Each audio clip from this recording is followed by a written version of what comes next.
नडियाद पश्चिम नागरिक समिति जिंदाबाद। नडियाद पश्चिम नागरिक समिति पूरी करो, हमारी मांगे पूरी करो, हमारी मांगे महानगर पालिका को आगे बढ़ाओ, आगे बढ़ो। संतराम महाराज की जय। संतराम महाराज। હું નરેન્દ્રભાઈ નકુમ, પ્રમુખ નડિયાદ પશ્ચિમ નાગરિક સમિતિ।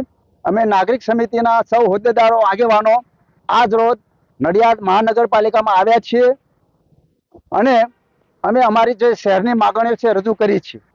અમને કહેતા આનંદ થાય છે કે મહાનગરપાલિકાની માગણી એ અમારી વર્ષો જૂની હતી, એ મહાનગરપાલિકાની માગણી સંતોષાય છે અને નવા કમિશનર સાહેબ તથા 2 ડેપ્યુટી કમિશનર સાહેબો હાજર થયા છે અને શહેરનો વિકાસ કરવા માટે તેઓ કટિબદ્ધ છે।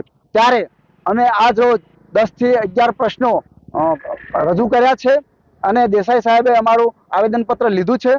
મુખ્ય મુદ્દાઓ નીચે મુજબ છે। સિટી બસ, તો શહેરમાં સિટી બસ શરૂ કરી છે પણ 5 જ છે, એમાં વધારો કરો।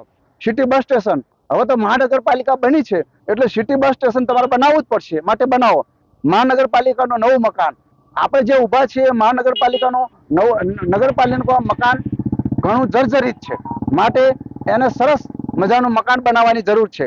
મેયરશ્રી તથા કમિશનરશ્રીના નિવાસસ્થાનો એ પણ બનાવવાની જરૂર છે। વૈશાલી ગરનાળું, ખાસ કરીને જે શ્રેષ્ઠ ગરનાળું હતું એ ભરાઈ જવાના કારણે નડિયાદ પૂર્વ અને પશ્ચિમ એ 2 ભાગમાં વહેંચાઈ જતું હતું। એના કારણે અમે ખૂબ મોટી લડત કરાયેલી અને વૈશાલી ગરનાળું પહોળું કર્યા પછી લોકોને ઘણી રાહત થઈ ગઈ છે।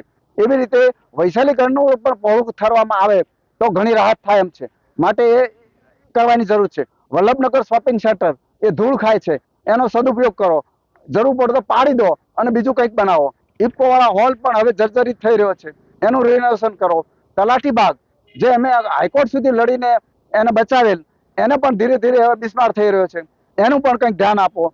જિલ્લા લાઇબ્રેરી, અગ્નિશામક સેન્ટર, સ્મશાન ગૃહ આ બધું પશ્ચિમમાં કરવાની જરૂર છે। આ ઉપરાંત અમે લોકોએ જે નડિયાદ પશ્ચિમ નાગરિક સમિતિ એટલા માટે સ્થાપેલી કે પૂર્વમાં કામો થાય એનો અમને વાંધો નહીં, પણ પશ્ચિમમાં કામો જ ના થાય તો અત્યારે પણ સુવિધા કેન્દ્ર એટલે સિવિક સેન્ટર જે બન્યું એ પશ્ચિમમાં જ બન્યું અને પૂર્વમાં જ બન્યું, પશ્ચિમમાં તો બન્યું જ નહીં। એટલે અમારી ખાસ માગણી છે કે પશ્ચિમના લોકોને દોડવું ના પડે, અહીં સુધી આવવું ના પડે, એટલા માટે સિવિક સેન્ટર પણ પશ્ચિમમાં જરૂર છે। આમ અમે આટલા પ્રશ્નો અત્યારે રજૂ કર્યા છે।